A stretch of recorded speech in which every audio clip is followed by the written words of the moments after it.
Welcome back to the box office, guys. We have a very exciting episode for you guys today. Jose Ramirez versus Josh Taylor. Live underdog. Let me tell you guys right now, this is a very, very live underdog.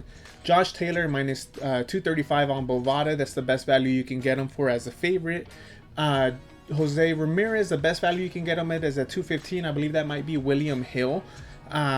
Bovada has him with the least value at 185. Keep in mind, this is a very tough fight. Unification of titles. So keep in mind that both guys are proven champions, are both here to win, and are going to do everything in their power to succeed. Jose Ramirez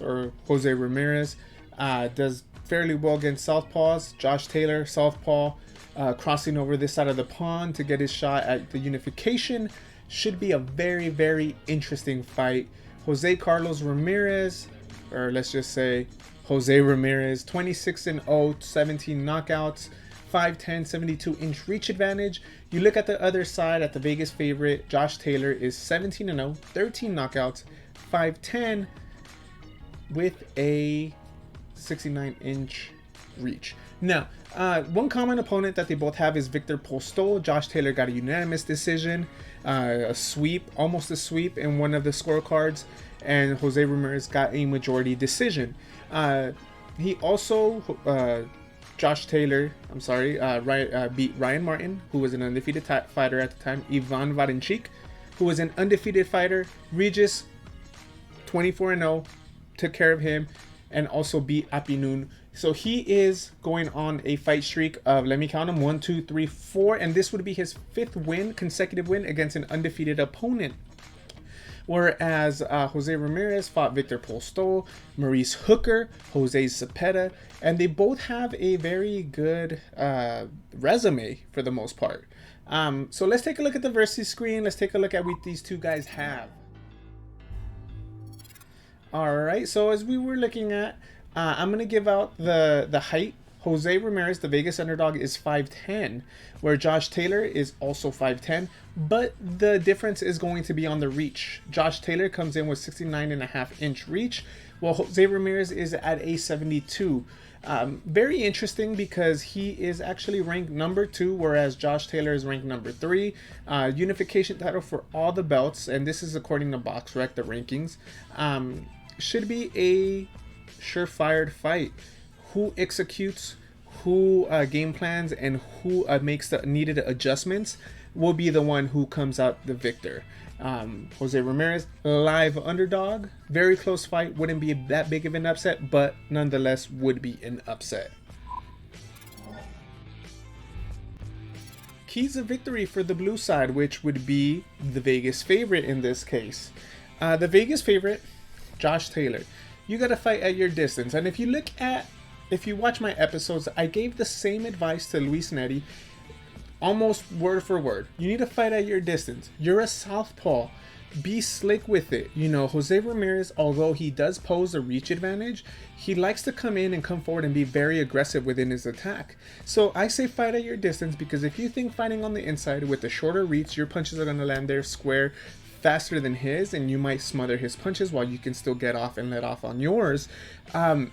This is a very crafty infighter, so you need to watch out, because he will come in, he will attack the head, the body, mix around, turn you, and just give you all kinds of angles from the inside.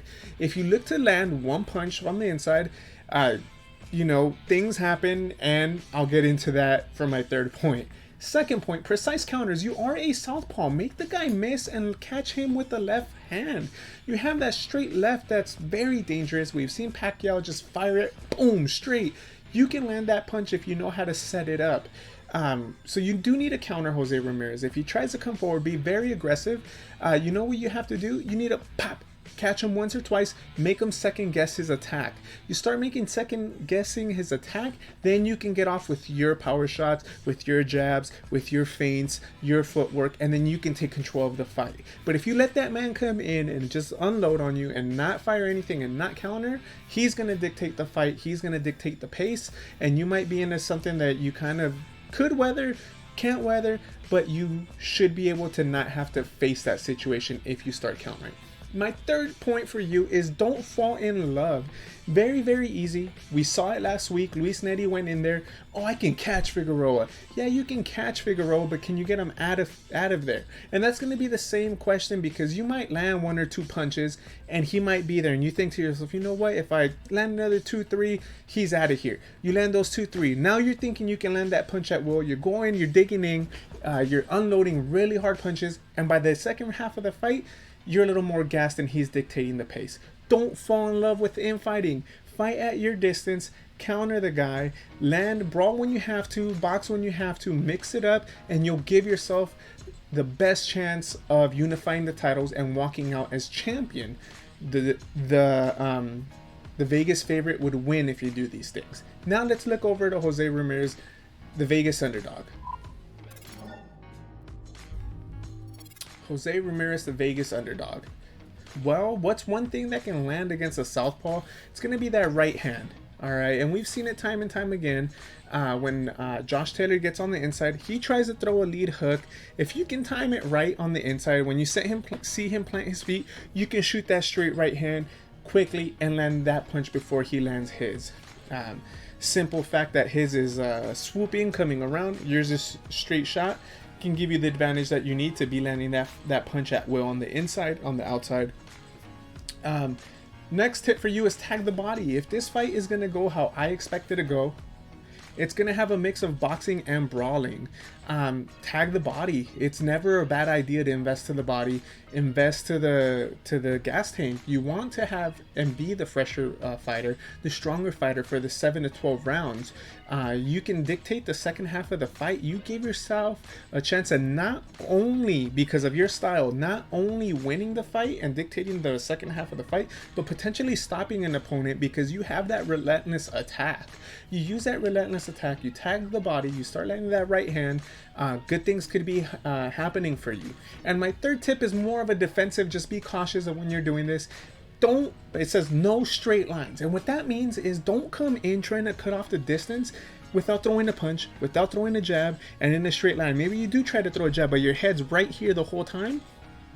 That's prime position for you to get caught with that left hand. Boom, right down the middle. So keep in mind, whenever you're closing out the distance with Josh Taylor, you need to give him some feints. You need to throw that jab. You need to, like I said, use that footwork, use that head movement to cut off the ring, to stay in front of him and get to your distance so that you can shoot.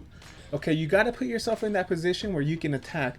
But if you just get in there, you know what, I want to be here, and every time you guys back off, you reset and you try to get to that pace without moving your head, prime position for you to start getting tagged up, especially if you're just coming in with your hands up. Move side to side, jab, use your footwork, bob and weave, tag the body, shoot for that right hand, and you're going to give yourself a great chance of pulling off the upset. Now, my bets and predictions of things that we could see this weekend. So I'm a Jose Ramirez guy. I'm a Jose Ramirez fan. There's certain corners that I don't bet against.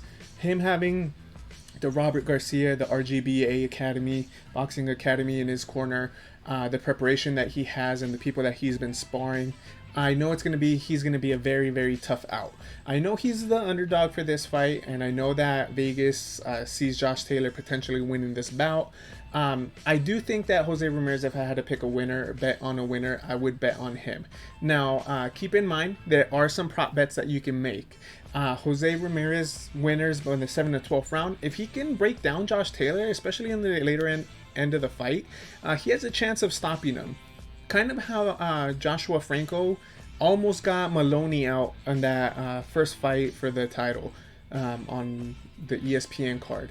I can see something very similar where he can potentially stop him in the later rounds.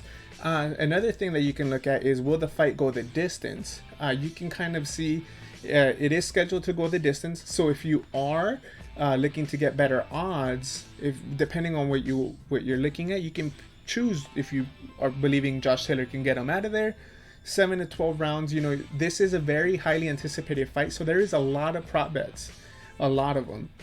I believe there's like a plus 500 Josh Taylor wins round 7 through 12, something along those lines. Just keep an eye out. I know Bovada doesn't like posting the prop bets. to the day before the fight, sometimes even the morning of.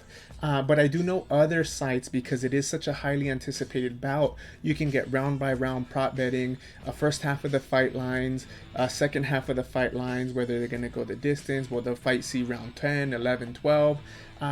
Look them up. One that looks interesting is Josh Taylor and Jose Ramirez in the second half of the fight. I do anticipate them getting to the second half of the fight.